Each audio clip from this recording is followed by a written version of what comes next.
Hello student, जितने भी student class 10th में हैं और 22 फरवरी को हिंदी का पेपर देने वाले हैं। बहुत से दिनों से देख रहा था कि कमेंट आ रहे थे कि भैया हमें गद्यांश और पद्यांश लिखने का तरीका बता दो ताकि हमें 6 मार्क्स बिल्कुल पक्का हो जाए।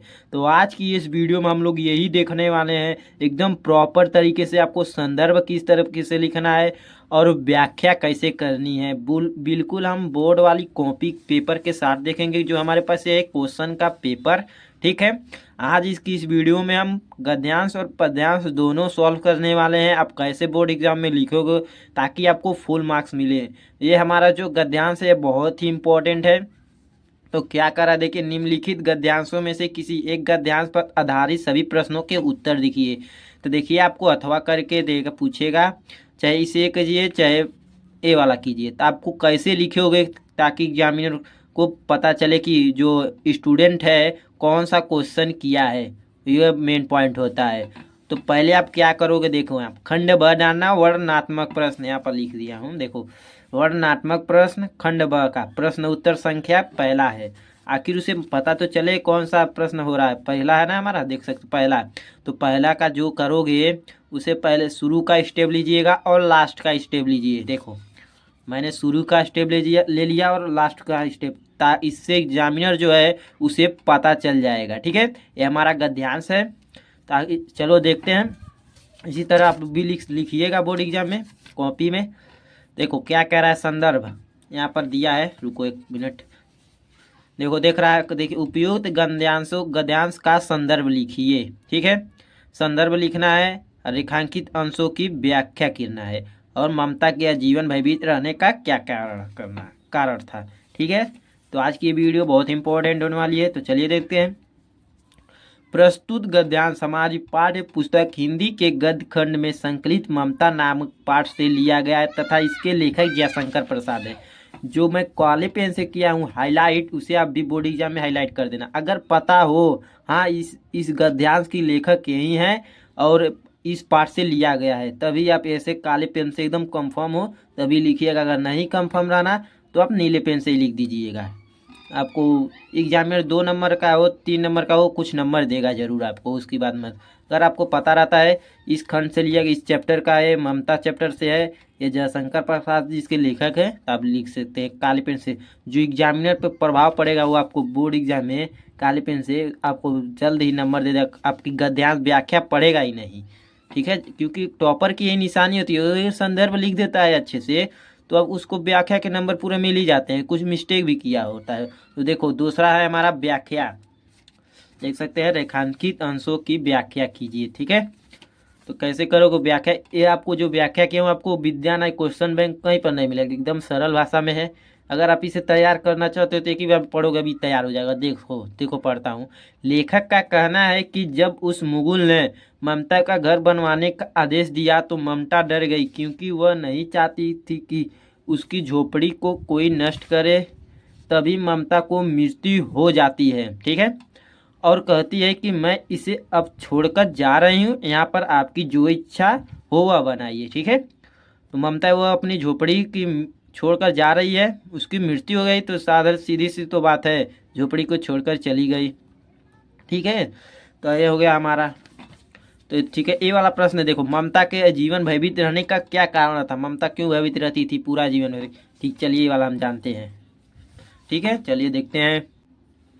तो देखो ममता ममता जो आजीवन भयभीत रहने का कारण क्या था, देख सकते हो। देखो ममता नहीं चाहती थी कि मुगल शहंशाह के पर उसकी स्वाभिमानी झोपड़ी में पड़े और वह उसे किसी प्रकार की सहायता दे। वह अपने निवास स्थल को लेकर भयभीत रहती थी, मतलब वह नहीं चाहती थी कि कोई उसका मदद करे, मेरा झोपड़ी जैसा है वैसा ही रहे। ठीक है, उसी से लेकर उसे कि ताकि मेरा कोई झोपड़ी छीन ना ले, उसी से वो आप एक शॉर्टकट में लिख सकते थे।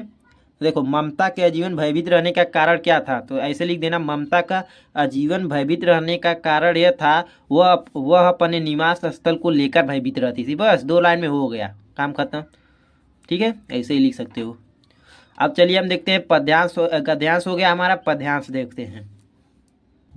ये है हमारा एक गद्यांश व पद्यांश। आपको पता होगा 6 नंबर का गद्यांश आता है और 6 नंबर का पद्यांश आता है, तो आपका यहाँ से 6 6 नंबर पक्का होने वाला है।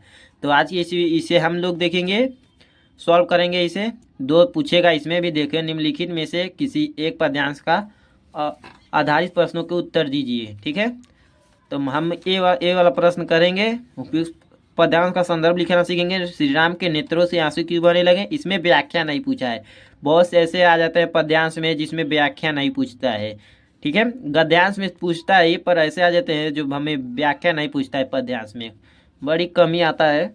ठीक है, ये क्या है, रेखांकित अंश पर्णकुटी करियो कित है में कौन सा अलंकार है। ठीक है, चाहे आप इसे कर लो, चाहे आप ये वाला कर लो, दोनों में से मेवाड़ केसरी का, दोनों में से आपको एक करना रहता है, तो हम पहले वाला ही करेंगे। ठीक है, चलिए हम लोग पहले वाला करते हैं। इसे साइड में रखो, रुक जाओ 2 मिनट। हाँ, ये है हमारे पास। देखो प्रश्न उत्तर संख्या नंबर 2 है हमारा, दूसरा का है, देख सकते हो। ठीक है, तो आप भी डालिएगा पूरे ते निकासी, ये ठीक है, लास्ट का शुरू का स्टेप और लास्ट का स्टेप देखो, मैं लिया हूँ ना, पूरे ते निकासी।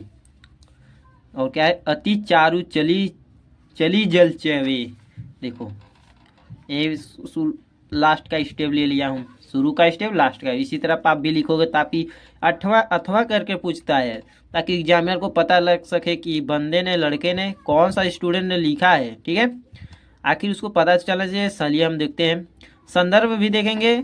तो सॉरी, गलती से मैं व्याख्या लिख दिया, मुझे लगा इसमें व्याख्या करना, फिर मैं बाद में देखता हूँ, अरे भाई ये तो गलती है, व्याख्या क्यों, ये तो इसमें व्याख्या करने के लिए पूछा ना यही इस प्रश्न में। ठीक है, तो आप लोग ध्यान दीजिएगा इस बात का भी, पहले क्वेश्चन को ध्यान से पढ़िएगा, इसीलिए बोलता हूँ हर बार प्रश्न को, क्वेश्चन को जो भी हो पढ़ा के जी। तो संदर्भ इसका पद्यांश का कैसे लिखना है ये भी देखते हैं, बिल्कुल उसी तरह लिखना है। देखो प्रस्तुत गद्यांश की तरफ, प्रस्तुत पद्यांश हमारी पाठ्य पुस्तक हिंदी के पद खंड में संकलित वन पथ पर नामक पाठ से लिया गया है तथा इसके रचयिता गोस्वामी तुलसीदास जी हैं। ठीक है, अब बात आती है इसकी, ये हमारा क्वेश्चन पूछा क्या है, देखो श्री राम के नेत्रों से आंसू क्यों बहने लगे। तो देखो श्री राम के नेत्रों से आंसू इसलिए टपकने लगे क्योंकि वन में पैदल चलते चलते सीता जी बहुत थक गई थी और वे बहुत व्याकुल हो रही थी। राजमहल का सुख भोगने वाली अपनी भार्या की ऐसी दशा देखकर श्री राम की आंखों से आंसू निकल लगे। तो पूछा क्या है प्रश्न, देखो श्री राम के नेत्रों से आंसू क्यों बहने लगे, ताकि सीता जो थी वो चलते चलते पैदल थक गई थी, उनको देखकर उनके आंख से आंसू निकल, क्योंकि उन्हें राजमहल का सुख देखा है। ठीक है, जब ठीक है वनवास गए थे तो पैदल पैदल तो थक ही जाएंगे ना, पैदल ही गए थे। तो ये वाला हो गया हमारा तीसरा नंबर प्रश्न। देखो ये क्या है, रेखांकित अंश पर्णकुट, मतलब रेखांकित अंश यही है हमारा, पर्णकुटी करियो किते में कौन सा अलंकार है, ये इसी का मतलब आपको बताना है। तो देखो पर्णकुटी में क्रमधारय समास है और इसका समास विग्रह है पत्तों की कुटिया, आप शॉर्ट कर लिख सकते हो पत्तों की कुटिया। इसी तरह लिखना आपको 3 नंबर डालकर, जो भी हो आपका यहाँ से 6 नंबर मिल गया आपको, समझो 6 नंबर आपका यहाँ से कंफर्म हो गया, 6 6 12 नंबर। ठीक है, आपका 12 नंबर पक्का। ठीक है, तो समझ में आ गया होगा। तो एक बार और दिखा देता हूँ, अगर आपको स्क्रीनशॉट लेना हो तो ले सकते हैं। देखो कहाँ गया, 1 मिनट रुक जाओ,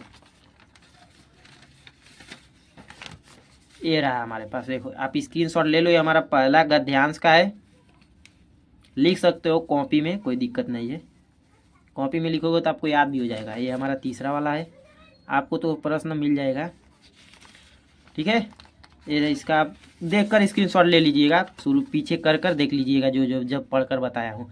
तो चलिए मिलते हैं किसी नेक्स्ट वीडियो में, तब तक के लिए धन्यवाद। चैनल पे नए हो तो चैनल को भी सब्सक्राइब कीजिएगा और वीडियो को जरूर से लाइक कीजिएगा और दोस्तों को शेयर कीजिएगा, क्योंकि 22 फरवरी का आपका पेपर, आपको 2 से 3 दिन में आपकी पूरी हिंदी की तैयारी कराने वाला हूँ। 2 से 3 दिन में हिंदी की पूरी तैयारी कराऊंगा। आपका 70 कितना है, 70 नंबर का आता है ना, 70 में से आपको 65 नंबर दिला कर रहूँगा। ठीक है, चलिए मिलते हैं किसी नेक्स्ट वीडियो में।